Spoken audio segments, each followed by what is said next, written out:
The best of the best in the SEC to start the season is the Texas Longhorns, who were voted first in the preseason AP poll for the first time in program history. The Longhorns are as talented as any team in the country. And with Arch Manning under center, it's championship or bust. But can Texas hold off the Dogs as Georgia looks to get back into the title hunt? Well, also rising is in Tuscaloosa under year 2 under head coach DeBoer is the Tide. Will Texas be the best of the best in the SEC, Randy? I gave you a lot. Yeah. What you got in that one? No, they won't. I think when it's all said and done, it's going to be Georgia. I've got a lot of faith in what Kirby Smart can do with that team and the young talent that he's got. Texas does have the best player in the country defensively in Hill. This kid is amazing the way he can get to the ball and the way he tackles. Yeah, he does, but the story, Randy, early is going to be Arch Manning and the quarterback. That defense, in my opinion, is going to have to lead the charge early so that they can have some growing pains, because Arch Manning, for all the expectations, we've seen him play in bits and spurts, but we haven't seen him start. Texas has done an excellent job. They've won 11 straight on the road, so going to the Ohio State where they're a road dog. Where they're a road dog bodes well for the team and being able to prepare, but they also don't really have these big games to open. So there's a lot of interesting storylines with this Texas team, but I agree with you. I don't believe that they're built yet. Maybe by midseason we could see them to be the SEC favorites. I've got Georgia and Alabama and Atlanta when it's all said and done, but I think it's going to be a wild and fun ride for Texas this year, just not early. You know, I do like Texas, but I like their chances to win an SEC title. I don't know, for a lot of the reasons that you guys just mentioned, but the mere fact that they replaced 2 of their top targets on the outside edge, and Isaiah Bond and Matthew Golden. Yes, Ryan Wingo was a budding star for those guys, but you still have to have some continuity and some veteran leadership out on the edge, because that's what they were great at last year, taking the top off of defense, making those big plays and creating them on a consistent basis. I don't know that Texas is going to be able to do that. That is a question mark. And to me personally, I think the road to the SEC championship will run through South Carolina and Lenore Sellers. So I was originally going to toss us to the Dogs. You brought up South Carolina. We're going to come back to that because we have to touch on that. But, Randy, what's your thoughts about Georgia? I just love this offense. I think Gunnar Stockton's the perfect style guy for a Kirby Smart, you know, what the Nick Saban quarterbacks used to be. He's not flashy. He's not an incredibly great runner. He's not an incredibly great passer. He's just solid. And his job is to be solid. But if you had one position besides running back that's always good at Georgia, and Nate Frazier is going to be as good as anybody in the country, you look at them at tight end. Delp's at tight end, who's done some pretty good stuff so far, but they've got a young man, Ellis Williams, 6'7", 245 pounds. He was the #1 tight end recruit in the country last year. You want to talk about a lot of pressure on a young guy, but if he can come in and produce and open the inside, the middle of that field, that and the run is all Georgia needs. Yeah, and Delp's going to have to really step up there. We saw some tape there of one of the phenoms in the NFL right now, Brock Bowers. So that's the standard. There's no question. So Delp's got his hands full. But this is going to be an offense, in my opinion, that runs the football a little bit more. That was one of the things that surprised me, boys, was how Georgia wasn't as effective running the football when they needed to run. There's a difference between wanting to run it and being able to run it when you want to and to dictate terms late in ball games. That's got to change this year, and that offensive line should be better.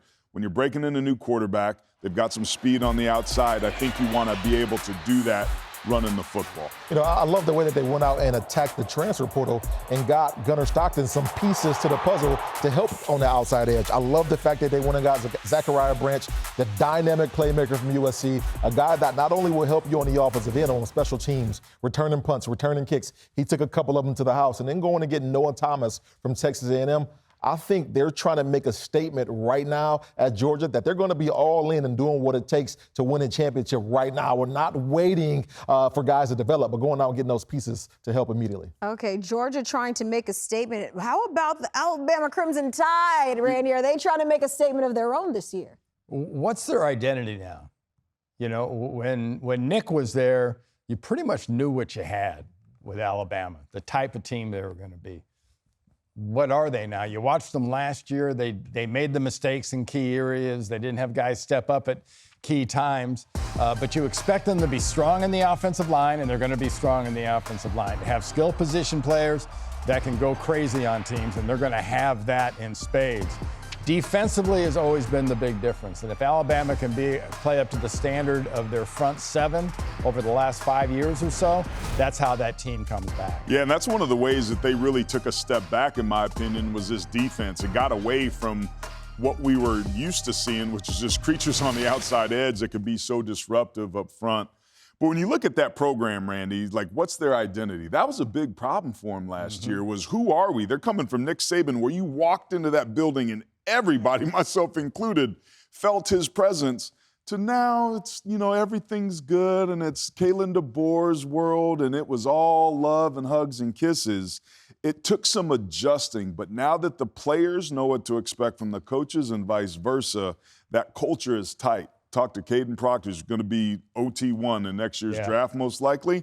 He says we're ready. It took a while to kind of get used to that cultural shift. We're all on the same page. He loves their quarterback, Ty Simpson. He is very excited, as is the rest of the team, about what they're bringing to the table. Talking with former guys that went to Alabama, everybody kind of says the same thing, the culture shift and the change. They're not used to going into the building to where they're not getting cussed out by a football coach. and that's the way it was with DeBoer. It is with DeBoer. But when you look at, Bama right now on the offensive end, the thing that kind of concerns me the most is they got a new offensive coordinator in Ryan Grubb. They're switching from that kind of pro-style, little bit of spread, to an air raid type offense. How was Bama going to look as an air raid offense? We're used to seeing them be dominant in the run game and being able to just bowl people over on a consistent basis, and now not being the case, it's cause for concern. It is a little bit, but remember, Kalen DeBoer and Ryan Grubb were together, and what we saw with Michael Penix at Washington, everybody thought that they were going to get that in year one at Alabama. They're not. They're going to get it in year two, and you consider the fact that you got an offensive coordinator and a head coach that are on the same page, and you look at what Kalen DeBoer has done historically in year two with what he did at Sioux Falls, winning the championship. Fresno State got him to double-digit wins and got him to the national championship game at Washington. That's what got him this job. Tide fans, you're in good hands. You should feel really good about this season. And when the Pirate brought this offense into college football, it was about two things: a big, huge physical offensive line that took big splits and a bunch of speed on the outside. How does that not fit Alabama and how they play football?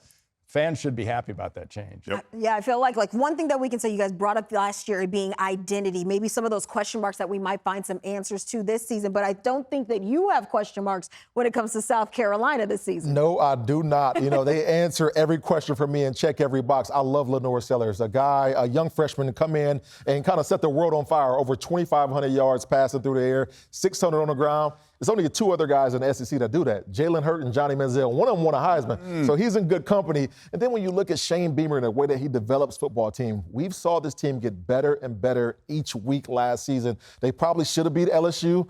They should have beat some other teams out there, but I think this year is their year. All right, well, time now to bring in Mackenzie. Okay, you got to tell us, what do the numbers say about the cream of the crop, best of the best in the SEC?